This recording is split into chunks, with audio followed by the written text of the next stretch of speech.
সেনাপ্রধান মিস্টার ওয়াকারুজ্জামানের সাথে বিএনপির উল্টোপাল্টা কিছু কি ঘটেছে?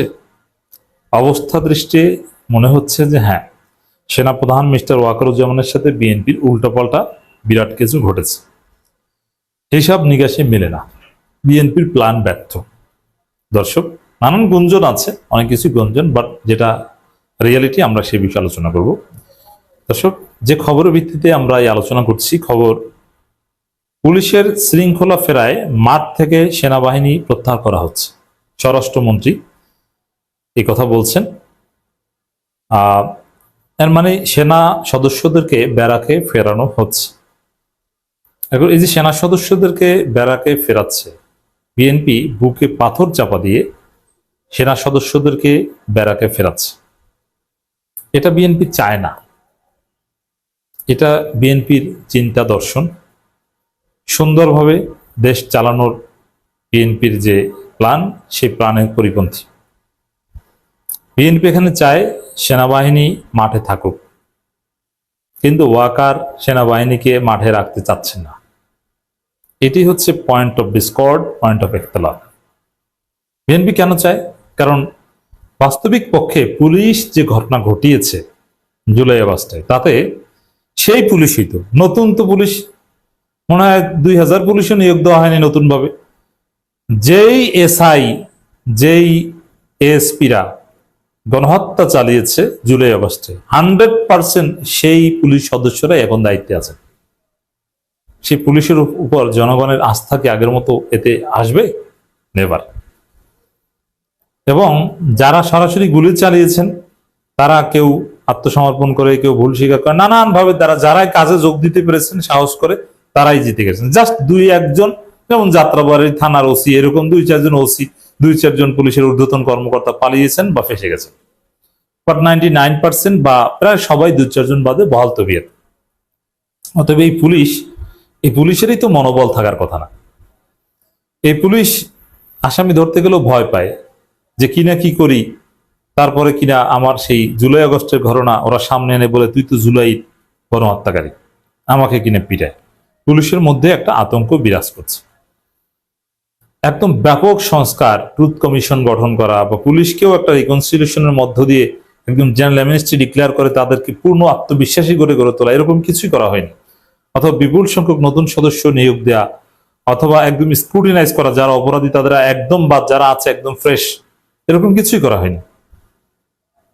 এর ফলে দেখা যায় যে যুবদল নেতা হত্যা মামলার আসামি, বিভিন্ন হত্যা মামলার আসামি পুলিশ অফিসার, সে সরাসরি জেলার এসপি হয়, সম্ভবত ফেনীর এসপি বা এরকম কোন একটা জেলার এসপি হয়েছে যুবদল নেতা হত্যা মামলার আসামি। কেন? ওই লোকগুলোই এখানে। আপনি কাউকে পরিবর্তন করেন নাই, কাউকে স্ক্রুটিনাইজ করেন নাই। যারা সরাসরি অতি উৎসাহী হয়ে হাসিনার নির্দেশে গণহত্যা চালিয়েছে, তারা সবাই বহাল তবিয়তে আছে। দেশ চালাতে হলে অবশ্যই বিএনপিকে আইন শৃঙ্খলা পরিস্থিতি স্বাভাবিক করতে হবে, অপরাধ দমন করতে হবে। কিন্তু আপনি চোর এবং ছিনতাইকারী দমন করেন, ধর্ষক দমন করেন, এবং বিএনপি চাঁদাবাজদের তালিকা করেছে, এবং তালিকা অনুযায়ী 17 জন 32 জনকে ধরে। এটা আবার ডিএমপি প্রেস রিলিজ দিয়ে জানায়ও যে এই যে আমরা তালিকা করেছি চাঁদাবাজদের অলরেডি 32 জন ধরা হয়েছে, এই কজনকে ধরা হয়েছে। কিন্তু বাস্তব কথা হচ্ছে যে সরকারের কাছে বা পুলিশের কাছে চাঁদাবাজদের যে তালিকা, তার ছিটে ফোটাও তারা ধরতে পারছে না, এরকম সক্ষমতা পুলিশের নাই। এটা হয়তো বা স্যাঁচরা কিছু চাঁদাবাজ ধরতে পারবে, কিন্তু রাঘব বোয়াল চাঁদাবাজ কেউ ধরতে পারবে না। হাসিনার আমলে পুলিশের যে সাহসিকতা ছিল, বিএনপির বাঘা বাঘা নেতা, জামাতের বাঘা বাঘা নেতা, যারা আল্লাহ ছাড়া কাউকে ভয় করে না, যারা বুলেটের সামনে যে কোনো সময় বুক চিতিয়ে দিতে পারে, এরকম বাঘা বাঘা নেতা পুলিশের ভয়ে তারা পানির ট্যাঙ্কির মধ্যে ডুব দিয়ে শীতের মধ্যে জীবন বাঁচানোর চেষ্টা করতেন। ছাদের পানির ট্যাঙ্কির মধ্যে ডুব দিয়ে থাকতেন, পুলিশ এসে দেখে নাই। গোলাম মোল্লা রনির একটা গল্প শুনলাম, বিএনপির এক বাঘা নেতা, তিনি পুলিশ ধরতে এসেছে, দৌড় দিয়ে ছাদে উঠেছেন, তো পুলিশ ছাদেও চলে গিয়েছে, তিনি এক ফাঁকে ছাদের উপর থাকা এক পানির ট্যাঙ্কির মধ্যে ডুব দিয়ে তিনি নিরাপদে বেঁচেছেন, পুলিশ ধরতে পারেনি। আপনি চিন্তা করেন কি ভয়াবহ পুলিশ ছিল। হ্যাঁ, এটা বিরোধী দলের উপর নির্যাতন, এটা অন্যায়, কিন্তু অপরাধের ক্ষেত্রে অপরাধীদের যদি ধরতে যায়, অপরাধীরা ভাগা ভাগা অপরাধীরা পুলিশকে এরকম ভয় পাবে, যত বড় কালা জাহাঙ্গীর হোক আর পিচ্চি হান্নান হোক, পুলিশ দেখলেই তারা ভয় পাবে। এটা হওয়া উচিত, নইলে আইন শৃঙ্খলা কখনো স্ট্রিক্ট থাকে না। কিন্তু এই পুলিশকে কেউ আদৌ ভয় পায়? দেখেন, কারো এরকম কোনো সিরিয়াস ভয় নেই। Nobody is serious of this police. এবার রাস্তাঘাটে এই পুলিশ যদি কোনো অপরাধীকে থামাতে চায়, গাড়ি থামাতে চায়, অনেকে উল্টা, তুই কিসের পুলিশ, তুই তো গণহত্যাকারী, তুই তো ফেসিস্ট, কিছু হলে ফেসিস্ট বলে গালি দেয়। এবং স্বরাষ্ট্র মন্ত্রণালয় কর্মকর্তা পুলিশ টুলিশ কেউ মানে না। পুলিশ পিস্তল বের করলো, সে গোনে না, তোর পিস্তল, তোর পিস্তলের মায়ের বাপ, এরকম একটা বেপরোয়া ভাব। এই পরিস্থিতিতে বিএনপির সামনে উপায় একটাই, যে সেনাবাহিনী মাঠে থেকে তারা অপরাধ দমন করে দিবে, চাঁদাবাজ দমন করে দিবে, অস্ত্রবাজ দমন করে দিবে এবং নানান অপারেশন চালাবে। বিএনপি চেয়েছিল যে অপারেশন গ্রিন হার্ট 2 চালানো হোক এবং ঘোষণা দিয়েছিল। পরিবেশ মন্ত্রী আব্দুল আউয়াল মিন্টু বলেছিলেন, স্বরাষ্ট্রমন্ত্রী বলেছিলেন। কিন্তু অপারেশন গ্রিন হার্ট এটা তো বেসিক্যালি সেনাবাহিনীর নেতৃত্বে যৌথ বাহিনী চালাবে, কিন্তু সেরকম কোনো ইফেক্টিভ অপারেশন চালাতে পারছে না। কারণ কি? সেনাবাহিনী রাজি হচ্ছে না, সেনাপ্রধান রাজি হচ্ছে না। অপারেশন চালানো তো দূরের কথা, মাঠে থাকবে ম্যাজিস্ট্রেসি পাওয়ার নিয়ে তাতেই রাজি হচ্ছে না। সেনাবাহিনী সেনাপ্রধান বিএনপির কথা রাজি হচ্ছেন, যার ফলে সেনাপ্রধানের বার্তা আমার মনে হয় স্পষ্ট, যে সেনাবাহিনীকে ব্যারাকে ফিরিয়ে নেব, সেনাবাহিনী এরকম আর মাঠে থাকতে পারবে না। তোমরা বাবারা ক্ষমতায় এসেছো, যেরকম ইচ্ছে সেরকম করো। তো দর্শক, এই যে কথা যে পুলিশের শৃঙ্খলা ফেরায় মাঠ থেকে সেনাবাহিনী প্রত্যাহার করো, কিসের শৃঙ্খলা ফিরেছে? ইউনূসের আমলের পুলিশ আর এই আমলের পুলিশের মধ্যে ডেভেলপমেন্টটা কি?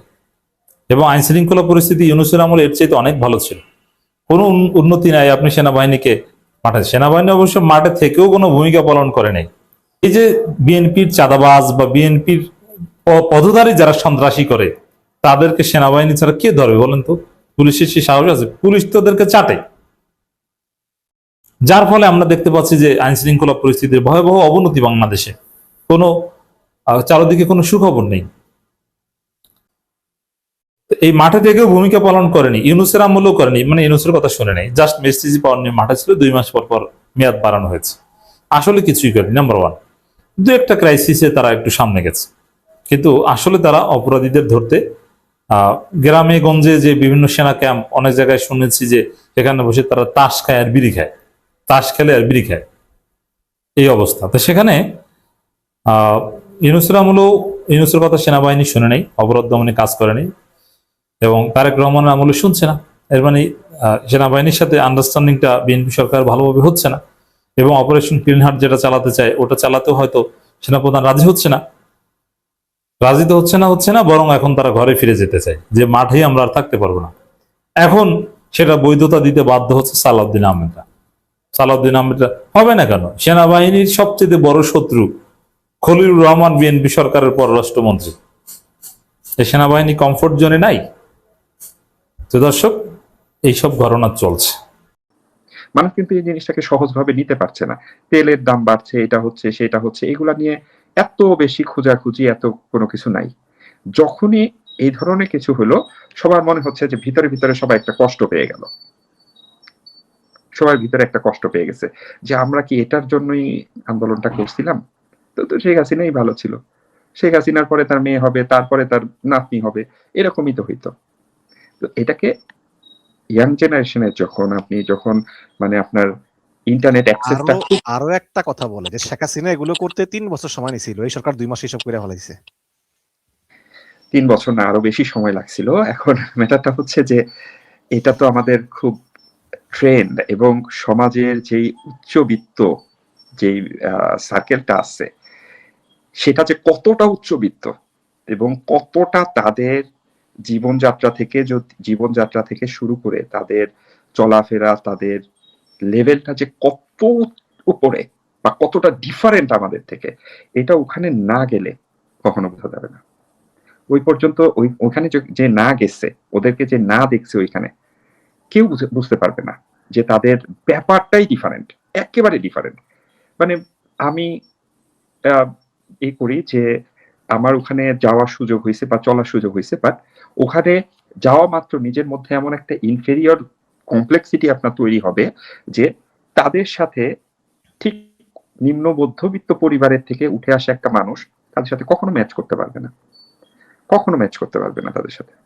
যার কারণে এই সরকারের কথা, ধরেন এই সরকার তো সবার সাপোর্টেই আসছে, 2/3 ভোট নিয়ে আসছে, কিন্তু এই সরকার বা প্রশাসনের বড় একটা ক্ষতি করে দিয়ে গেছে কিন্তু 5ই আগস্ট। ক্ষতিটা কি করছে সেটা হচ্ছে মানুষের ভিতরে যে ভয় ছিল, ভয়, সেই ভয়টাকে কিন্তু জিরো করে দিচ্ছে, পুরো এলিমিনেট করে ফেলছে। মানে এখন দেখবেন যে মানুষের মধ্যে কোনো ভয় ডর নাই, ভয় ডর নাই। পরীক্ষা ভয় ডর নাই। এসএসসি পরীক্ষা দিচ্ছে বাচ্চা বাচ্চা ছেলে পেলে, তাদেরকে সাংবাদিকরা ক্যামেরা ধরতেছে, তারা রীতিমতো শিক্ষামন্ত্রীকে ট্রল করতেছে তাকে। এই তোমরা কেমন অথচ আছো?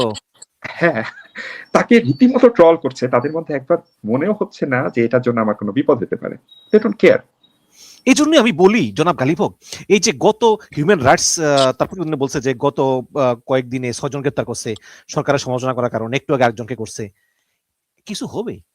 এগুলো করে আসলে কিছুই তো হবে না, পাবলিক তো এগুলা ভয় পাবে করে না। এগুলা করে কোনো লাভ হবে না, বরঞ্চ আমি আগে থেকেই বলতাম, যখন আমার মানে আমি যে দলের বিলং করি, আওয়ামী লীগ যখন ক্ষমতায় ছিল, তখন থেকে আমি একটা পোস্ট দিতাম যে আমার মনে হয় যে শেখ হাসিনাকে বা যারা উচ্চ পর্যায়ে থাকে, যেটা এখন পররাষ্ট্রমন্ত্রী মোমেন সাহেব বলছে, যে তাদেরকে একটা ডিফারেন্ট বাউন্ডারিতে রাখা হয়, যে পর্যন্ত কেউ রিচ করতে পারে না। তখন আমার কাছে মনে হতো তাদের কাছে ওই তথ্যটা যায় না। দেখেন এখন যেই সরকার আছে, আমরা প্রত্যেকটা সরকার যে মানে ভালো করুক চাই, যে যেই সরকারই আসুক জনগণের ম্যান্ডেট নিয়ে সবাই ভালো করুক।